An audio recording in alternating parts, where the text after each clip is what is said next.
Hello everyone, Fire and Ice. This is the poem from class 10 first flight book.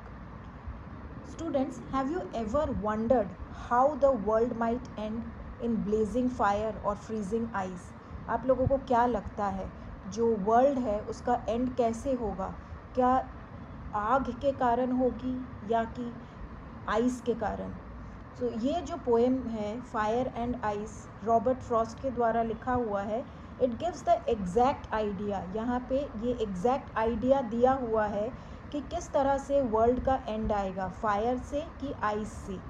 पर ये जो pome है इसमें वर्ल्ड के एंड को ज़्यादा इम्पोर्टेंस नहीं दिया गया है, बल्कि इसको लाइफ के साथ रिलेट किया गया है. जैसे कि मैंने अपने प्रीवियस वीडियो जो डस्ट ऑफ स्नो का पोम का एक्सप्लेनेशन मैंने दिया था, वहाँ पे मैंने बताया था कि रॉबर्ट फ्रॉस्ट का स्टाइल ऑफ राइटिंग क्या है. वो रिलेट करते हैं लाइफ को नेचर के साथ. सिमिलरली इस पोम में भी फायर एंड आइस के थ्रू उन्होंने वर्ल्ड का डिस्ट्रक्शन दिखाया ज़रूर है, पर वहाँ पे एक डीप मीनिंग भी छुपा हुआ है which is relatable to our life. So let's break it down line by line and uncover the deeper meaning behind this masterpiece. ये जो पोम है फायर एंड आइस, ये एक छोटा सा 9 लाइन का पोम है जो कि दो extreme forces fire and ice दोनों अपने आप में बहुत ही ताकतवर है. ये दोनों फोर्सेस को एक्सप्लोर करती है और ये जो फोर्सेस है it is a symbol of human emotions. Fire and ice को ह्यूमन इमोशन के जैसा सिंबलाइज किया गया है. जैसे कि फायर जो है उसको ह्यूमन के डिज़ायर, पैशन, उनका एम्बिशन, उनकी जो लालच है, ग्रीड है, एम्बिशियस होने का, सब कुछ एक्वायर करने का, वर्ल्ड में अपने आप को फेमस जताने का, ये जो ह्यूमन डिज़ायर है ये रिप्रेजेंट कर रहा है फायर. और जो आइस है वो ह्यूमन का दूसरा इमोशन है, हेट्रेड, और जो नफ़रत का भाव है एक दूसरे के प्रति, वो रिप्रेजेंट कर रहा है आइस. तो ये जो नेचर का दो एक्सट्रीम फोर्सेस है फायर एंड आइस, ये ह्यूमन के दो इमोशंस, एक hatred, ice is representing hatred and fire is representing human desire and passion. ये ह्यूमन के दो इमोशंस के साथ कंबाइन किया गया है. और इसी दो फोर्सेस फायर एंड आइस, इसी दो फोर्सेस के द्वारा रॉबर्ट फ्रॉस्ट पोएट ह्यूमन के डिफरेंट नेचर के बारे में बताए हैं. और इसी पोम के थ्रू उन्होंने एक डीप मैसेज दिया है कि किस तरह से ह्यूमन अपने नेचर के द्वारा ही वर्ल्ड जो है उसको डिस्ट्रॉय करने की कोशिश कर रहा है. मतलब ह्यूमन का जो दो टाइप ऑफ नेचर है, एक डिज़ायर का और दूसरा हेट्रेड का, इन्हीं दो रीज़न के कारण, इन्हीं दो नेचर के कारण जो वर्ल्ड है उसका एंड होगा. So to begin with the poem, the very first line says, some say the world will end in fire, some say in ice. यहाँ पे पोएट ने ये बताए हैं कि कुछ लोग कहते हैं कि वर्ल्ड जो है वो एंड होगा फायर से, और कुछ लोग कहते हैं आइस से. और यहाँ पे फायर और आइस एग्जैक्टली नेचुरल एलिमेंट नहीं है, नेचर का एलिमेंट नहीं है, बल्कि ह्यूमन का इमोशंस है, ह्यूमन बीइंग के इमोशंस है. तो मतलब इसका डीप मीनिंग यही है कि कुछ लोग का ये मानना है कि human desire, human passion, human के एम्बिशन के कारण वर्ल्ड एंड होगा. और कुछ लोग ये सोचते हैं कि ह्यूमन जो एक दूसरे के प्रति नफ़रत का भावना रखते हैं, हेट्रेड करते एक दूसरे को, उसके कारण वर्ल्ड का एंड होगा.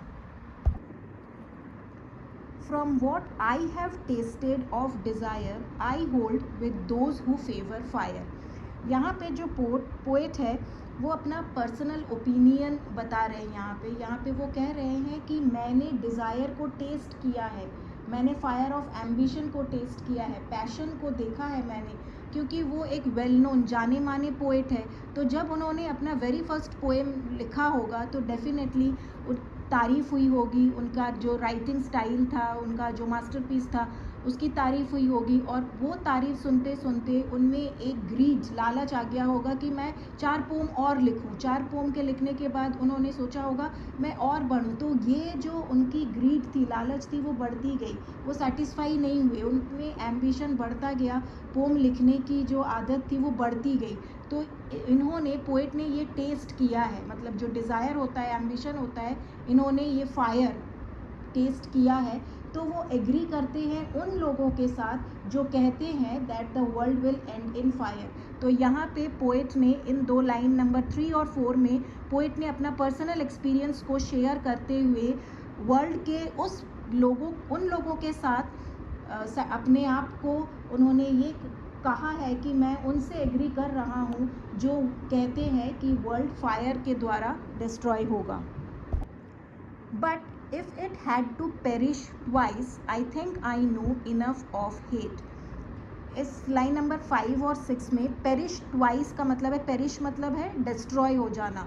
तो इन 2 लाइन में पोएट ने ये कहा है कि अगर वर्ल्ड को दोबारा डिस्ट्रॉय होना है तो मैं ये समझता हूँ कि hate is also not less powerful then fire. मतलब जो आइस को कंपेयर किया गया है हेट्रेड के साथ, वो भी कम पावरफुल नहीं है, वो भी इतना ताकत रखता है कि वर्ल्ड को एंड कर सके। मतलब अपने अंदर जो हेट्रेड है वो भी कम ताकतवर नहीं है, डिज़ायर जितना ही ताकतवर हमारा हेट्रेड भी है, और वो भी इक्वली उतना ही पावर रखता है वर्ल्ड को एंड करने का।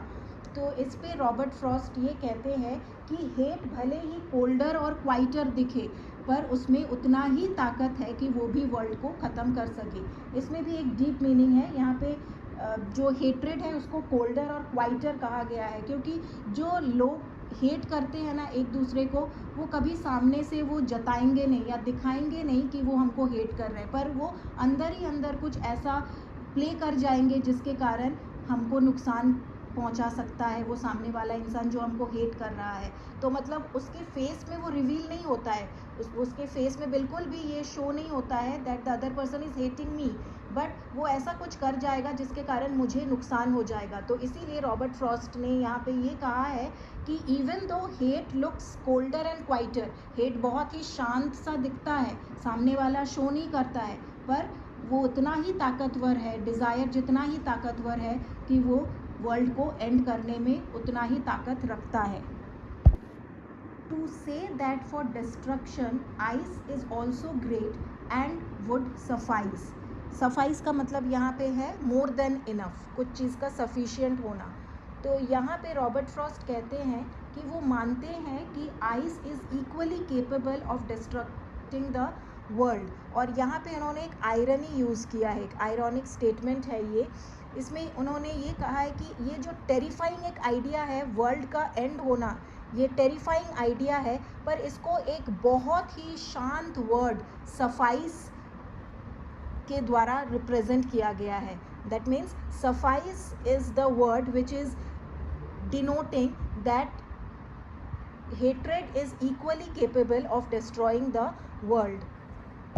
That means कि ये जो सेकेंड स्टांजा है इस पोम का, यहाँ पे पोएट बहुत ही कामली उन्होंने ये एग्री किया है कि हाँ मैं मानता हूँ कि आइस भी इक्वली केपेबल है वर्ल्ड को डिस्ट्रॉय करने के लिए। मतलब उन्होंने बहुत ही शांति से ये स्टेटमेंट कह दिया है, इवन दो जो आइडिया है उसके पीछे वो बहुत ही टेरिफाइंग आइडिया है, बहुत ही ख़तरनाक आइडिया है। वर्ल्ड का एंड हो जाना is a very terrifying idea, और इस आइडिया को इन्होंने बहुत ही कामली रिप्रेजेंट किया है। और जो वर्ड यूज़ किया है उन्होंने सफाइस, कि हाँ आइस इज़ केपेबल, आइस में है वो दम कि वो वर्ल्ड को डिस्ट्रॉय कर दे, उसके लिए कोई बड़ी बात नहीं है। उन्होंने इतने कामली इस बात को बताया है।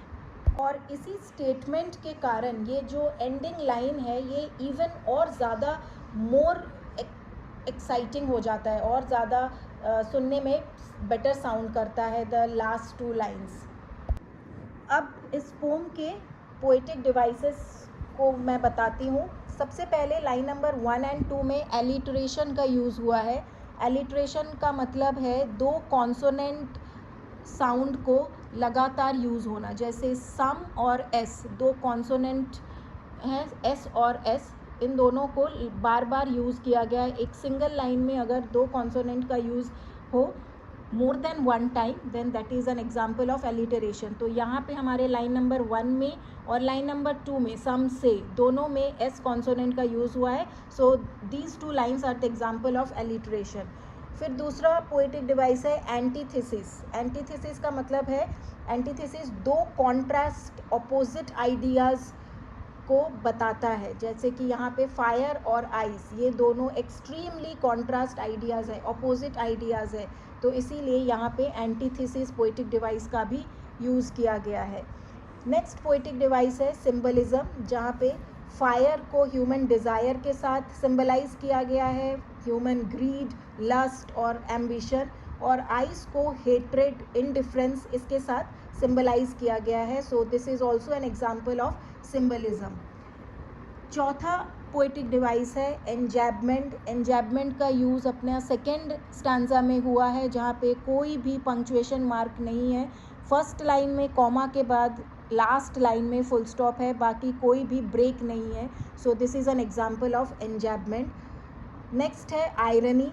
आयरनी अगेन यहाँ पे यूज़ हुआ है, जहाँ पे पोएट ने ये कहा है कि मैं मानता हूँ कि जो हेट्रेड है, मतलब फायर जो है वो वर्ल्ड को एंड कर देगा, पर मैं ये भी मानता हूँ कि आइस जो है, जिसका नेचर शांत है, पर फिर भी वो इक्वली केपेबल है वर्ल्ड को डिस्ट्रॉय करने के लिए, उसमें उतनी क्षमता है। तो यहाँ पे आयरनी का यूज़ किया गया है कि एक टेरिफाइंग आइडिया के पीछे एक शांत स्वभाव को लाया गया है, कि एक शांत स्वभाव का चीज़, आइस जैसी एक शांत नेचुरल चीज़, वो एक वर्ल्ड जैसी ताकतवर चीज़ को डिस्ट्रॉय करने में ताकत रखता है। तो this is an example of irony.